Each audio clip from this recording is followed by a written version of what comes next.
আপনি কি মেসিকে গোল করে কখনো জার্সি খুলে ফেলতে দেখেছেন? সেদিন মেসি প্রথমবার গোল করে মেসির জার্সি খুলে ফেলেছিল, কিন্তু কেন? আপনি জানলে অবাক হবেন সেদিন মেসির সাথে কি হয়েছিল।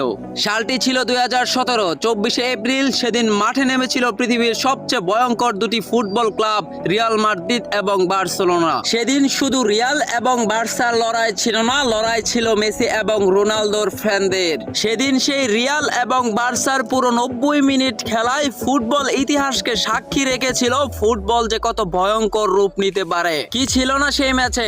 আক্রমণ পাল্টা আক্রমণ, গোল পাল্টা গোল। কেনই বা হবে না? দু দলের কারো থেকে কারো কম শক্তি ছিল না তো। তাই তো 90 মিনিট সময়েও 2-2 গোলের সমতায় ছিল দুটি দল। কিন্তু রিয়াল মাদ্রিদের সেই দর্শকরা খেপিয়েছিল মেসিকে। তাই তো মেসি শেষ সময়ে গোল করে সেই 80,000 দর্শককে জানান দিয়েছিল মেসির রাজত্ব এই রিয়ালের মাটিতেই।